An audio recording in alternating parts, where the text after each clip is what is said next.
Iran ਦੇ ਤੇਲ ਦੇ ਉੱਤੇ ਜਿਹੜੀਆਂ ਸੈਂਕਸ਼ਨਸ ਆ ਉਹ ਹਟਾ ਦਿੱਤੀਆਂ ਗਈਆਂ ਹੈਗੀਆਂ। ਕਹਿੰਦੇ ਵੀ ਇਹ one of the biggest concession ਹੈਗਾ ਅਮਰੀਕਾ ਦੇ ਦੁਆਰਾ। ਦ ਇਕੋਨੋਮਿਸਟ ਨੇ ਅੱਜ ਇਹ ਆਰਟੀਕਲ ਛਾਪਿਆ।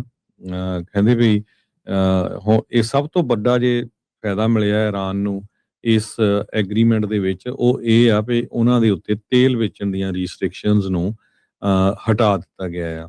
ਈਰਾਨ ਦੀ ਫੁੱਟਬਾਲ ਟੀਮ ਪਹੁੰਚੀ ਹੋਈ ਹੈ ਵਰਲਡ ਕੱਪ ਦੇ ਵਿੱਚ, ਤੇ 21 ਜੂਨ ਨੂੰ ਉਹਨਾਂ ਦਾ ਬੈਲਜੀਅਮ ਦੇ ਨਾਲ ਮੈਚ ਹੋਇਆ ਸੀ, 9th ਇਨ ਦਾ ਵਰਲਡ। ਤੇ ਉਹਨਾਂ ਨੇ ਜੋ ਆਪਣਾ ਸ਼ੋਅ ਕਰਨਾ ਸੀ ਵੀ ਸਾਡੇ ਨਾਲ ਧੱਕਾ ਹੋਇਆ, ਸਾਡੀਆਂ ਬੱਚੀਆਂ ਨੂੰ ਮਾਰਿਆ ਗਿਆ, ਉਹ ਉਹਨਾਂ ਦੀ ਟੀਮ ਨੇ ਬੱਚੀਆਂ ਦੇ ਬੈਗ ਵੀ ਚੱਕੇ ਹੋ ਸੀ, ਹੋਰ ਵੀ ਕਈ ਤਰ੍ਹਾਂ ਦੇ ਜਿਹੜੇ ਬੈਨਰ ਸੀਗੇ।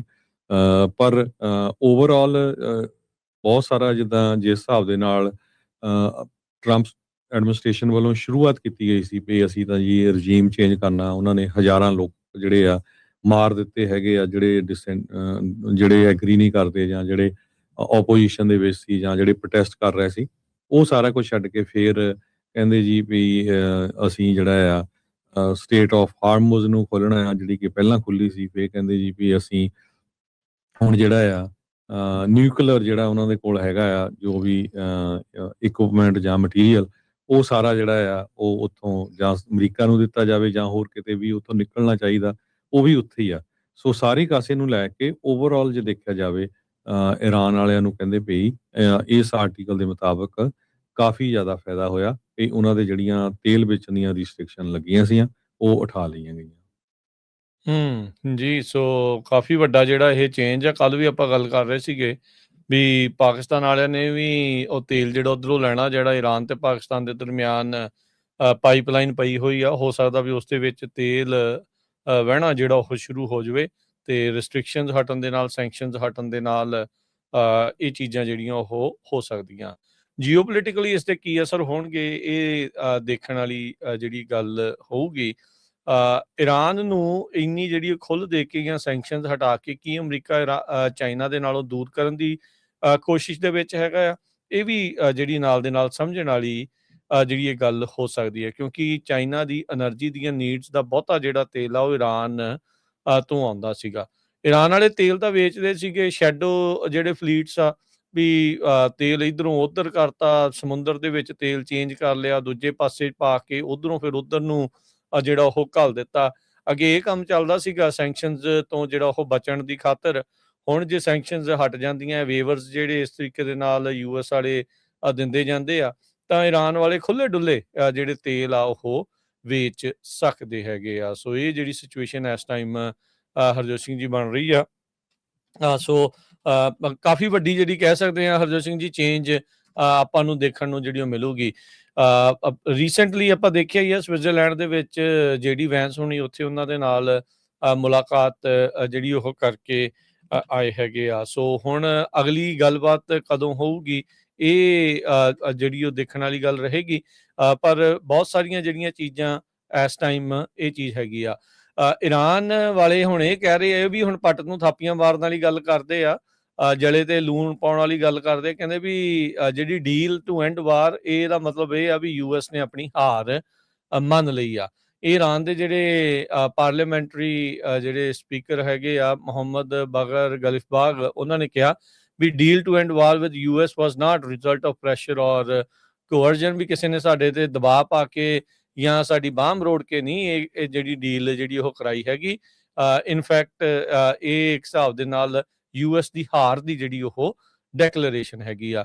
ਉਧਰ ਮਾਰਕੋ ਰੂਬੀਓ ਜਿਹੜੇ ਗਲਫ ਦੇ ਮੁਲਕਾਂ ਦੇ ਦੌਰੇ ਦੇ ਉੱਤੇ ਆ, ਉਹਨਾਂ ਨੇ ਜਿਹੜਾ ਉਹ ਕਿਹਾ ਵੀ very frank and honest talks, ਵੀ ਸਿੱਧੀ ਖੁੱਲ੍ਹ ਕੇ ਜਿਹੜੀ ਉਹ ਗੱਲਬਾਤ ਹੋਈ ਆ। ਸੱਚਾਈ ਦੀ ਜਿਹੜੀ ਉਹ ਗੱਲਬਾਤ ਉੱਥੇ ਗਲਫ ਦੇ ਜਿਹੜੇ ਲੀਡਰਸ ਆ ਉਹਨਾਂ ਦੇ ਨਾਲ ਹੋਈ ਆ। ਕੀ ਗੱਲਾਂ ਹੋਈਆਂ ਉਹ ਡਿਟੇਲ ਉਹਨਾਂ ਨੇ ਬਿਲਕੁਲ ਜਿਹੜੀ ਉਹ ਨਹੀਂ ਦੱਸੀ। ਤੇ ਉਹਨਾਂ ਨੇ ਐਕਨੋਲਜ ਕੀਤਾ ਵੀ ਅਸੀਂ ਵੀ ਉਹਨਾਂ ਨੂੰ ਬਿਲਕੁਲ ਫਰੈਂਕਲੀ ਹੀ ਜਿਹੜਾ ਸਾਰੀਆਂ ਚੀਜ਼ਾਂ ਆ ਉਹ ਦੱਸ ਰਹੇ ਸੀ, ਜਿਹੜੇ ਸਾਡੇ ਲੰਮੇ ਸਮੇਂ ਤੋਂ ਐਲਾਈਜ਼ ਆ, ਦੋਸਤ ਮੁਲਕ ਜਿਹੜੇ ਉਹ ਬਣ ਕੇ ਚੱਲ ਰਹੇ ਹੈਗੇ ਆ। ਮਾਰਕੋ ਰੂਬੀਓ ਨੇ ਇੱਕ ਵਾਰੀ ਫੇਰ ਕਿਹਾ ਵੀ ਈਰਾਨ ਵਾਲੇ ਹਾਰਮੁਜ਼ ਜਿਹੜਾ ਸਟੇਟ ਆਫ ਹਾਰਮੁਜ਼ ਆ ਉਸ ਦੇ ਲਈ ਫੀਸ ਚਾਰਜ ਨਹੀਂ ਕਰ ਸਕਦੇ ਹੈਗੇ। ਕਹਿੰਦੇ ਵੀ ਜਿਹੜਾ ਹੋਲ ਵਰਲਡ, ਪੂਰੀ ਦੁਨੀਆ ਜਿਹੜੀ ਇਸ ਚੀਜ਼ ਦੇ ਉਲਟ ਜਿਹੜੀ ਉਹ ਹੈਗੀ ਆ ਵੀ ਇੰਟਰਨੈਸ਼ਨਲ ਵਾਟਰਵੇ ਦੀ ਵਰਤੋਂ ਦੇ ਲਈ ਜਿਹੜੀ ਮਨੀ ਆ ਉਹ ਚਾਰਜ ਕੀਤੀ ਜਿਹੜੀ ਉਹ ਜਾਵੇ। ਸੋ ਇਸ ਟਾਈਮ ਦਬਾਅ ਪਾ ਰਹੇ ਆ ਈਰਾਨ ਦੇ ਉੱਤੇ ਵੀ ਭਾਈ ਤੁਸੀਂ ਇਦਾਂ ਦੀ ਕੰਮ ਜਿਹੜਾ ਉਹ ਨਾ ਹੀ ਜਿਹੜਾ ਉਹ ਕਰਿਓ। ਉਹਨਾਂ ਨੇ ਰੂਬੀਓ ਨੇ ਕਿਹਾ ਵੀ it's simple, the president has already said it's not going to happen. ਤੇ ਉਹ ਕਹਿੰਦੇ ਵੀ ਬਾਕੀ ਮੁਲਕ ਵੀ ਜਿਹੜੇ ਗਲਫ ਦੇ ਵਿੱਚ ਆ ਉਹ ਇਸ ਸਟਾਂਸ ਦੇ ਵਿੱਚ ਸਾਥ ਜਿਹੜੇ ਉਹ ਦੇਣਗੇ। ਤੇ ਇਸ ਤਰੀਕੇ ਦੇ ਨਾਲ ਹੀ ਹੋਰ ਜਿਹੜੇ ਮਾਰਕੋ ਰੂਬੀਓ ਉਹਨਾਂ ਦੇ ਬਿਆਨ ਜਿਹੜੇ ਧਿਆਨ ਖਿੱਚਦੇ ਨੇ, ਕਹਿੰਦੇ ਵੀ US ਵਾਲੇ ਕੁਝ ਵੀ ਇਦਾਂ ਦਾ ਕੰਮ ਨਹੀਂ ਕਰਨਗੇ ਵੀ ਜਿਹਦੇ ਨਾਲ ਜਿਹੜੇ ਗਲਫ ਐਲਾਈਜ਼ ਆ ਉਹਨਾਂ ਦੀ ਜਿਹੜੀ ਸਿਕਿਉਰਿਟੀ ਆ ਉਹਨਾਂ ਨੂੰ ਕੋਈ ਨੁਕਸਾਨ ਜਾਂ ਉਹਨਾਂ ਨੂੰ ਕੋਈ ਖਤਰਾ ਜਿਹੜਾ ਉਹ ਪਹੁੰਚੇ। ਸੋ ਇਹ ਚੀਜ਼ ਵੀ ਉਹਨਾਂ ਨੇ ਬਿਆਨ ਜਿਹੜਾ ਉਹ ਦਿੱਤਾ ਤੇ ਨਾਲ ਉਹਨਾਂ ਨੇ ਭਰੋਸਾ ਦਿਵਾਇਆ US ਨੇ ਉੱਥੋਂ ਦੇ ਗਲਫ ਮੁਲਕਾਂ ਨੂੰ ਵੀ ਜਿਹੜੀਆਂ ਸਾਡੀਆਂ ਸਿਕਿਉਰਿਟੀ ਅਸ਼ੋਰੈਂਸਿਸ ਆ ਵੀ ਤੁਹਾਡੀ ਅਸੀਂ ਰੱਖਿਆ ਕਰਾਂਗੇ, ਇਹ ਬਿਲਕੁਲ ਸੱਚੀਆਂ ਨੇ, ਰੀਅਲ ਨੇ, ਅਸੀਂ ਐਵੇਂ ਹਵਾ ਦੇ ਵਿੱਚ ਗੱਲਾਂ ਜਿਹੜੀਆਂ ਉਹ ਨਹੀਂ ਕਰ ਰਹੇ। ਪਰ ਆਪਾਂ ਰੀਸੈਂਟਲੀ ਦੇਖਿਆ ਵੀ ਈਰਾਨ ਨੇ ਗਲਫ ਦੇ ਬਹੁਤ ਸਾਰੇ ਮੁਲਕਾਂ ਦੇ ਜਿਹੜੇ ਅਮਰੀਕੀ ਅੱਡਿਆਂ ਦੇ ਉੱਤੇ ਤੇ ਹੋਰ ਉਹਨਾਂ ਦੇ ਥਾਵਾਂ ਦੇ ਉੱਤੇ ਜਿੱਥੇ ਅਮਰੀਕੀ ਇਨਫਰਾਸਟ੍ਰਕਚਰ ਹੋਣ ਦਾ ਉਹ ਦਾਅਵਾ ਕਰਦੇ ਆ, ਉਹਨਾਂ ਨੂੰ ਆਪਣੀਆਂ ਮਿਜ਼ਾਈਲਸ ਦਾ, ਡਰੋਨਸ ਦਾ ਜਿਹੜਾ ਉਹ ਨਿਸ਼ਾਨਾ ਜਿਹੜਾ ਉਹ ਬਣਾਇਆ ਸੀਗਾ।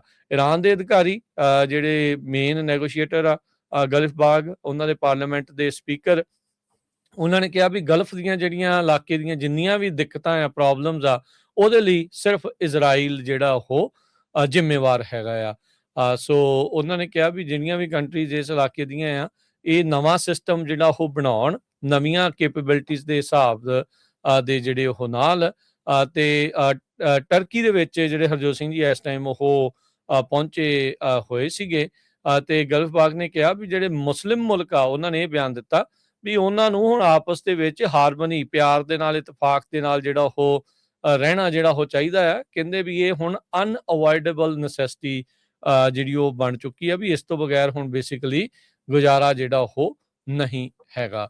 ਉਧਰ ਲੈਬਨਾਨ ਦੇ ਵਿੱਚ ਲੋਕ ਕਹਿੰਦੇ ਵੀ ਵਾਪਸ ਘਰਾਂ ਨੂੰ ਪਰਤ ਤਾਂ ਰਹੇ ਆ ਪਰ ਉਹਨਾਂ ਨੂੰ ਭਰੋਸਾ ਕੋਈ ਨਹੀਂ, ਉਹਨਾਂ ਨੂੰ ਇਹ ਡਰ ਨਾਲ ਦੇ ਨਾਲ ਸਤਾ ਰਿਹਾ ਵੀ ਕੀ ਪਤਾ ਦੁਬਾਰਾ ਇਜ਼ਰਾਈਲ ਵਾਲੇ ਲੈਬਨਾਨ ਦੇ ਉੱਤੇ ਦੁਬਾਰਾ ਜਿਹੜਾ ਉਹ ਹਮਲਾ ਸ਼ੁਰੂ ਕਰ ਦੇਣ।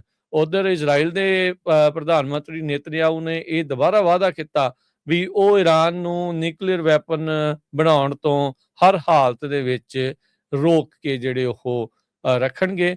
ਲੈਬਨਾਨ ਦੇ ਕਈ ਇਲਾਕਿਆਂ ਤੋਂ ਗੋਲੀਬਾਰੀ ਦੀ ਜਿਹੜੀਆਂ ਰਿਪੋਰਟਸ ਆ ਉਹ ਅਜੇ ਵੀ ਆ ਰਹੀਆਂ ਹੈਗੀਆਂ। ਜੀ ਬਿਲਕੁਲ।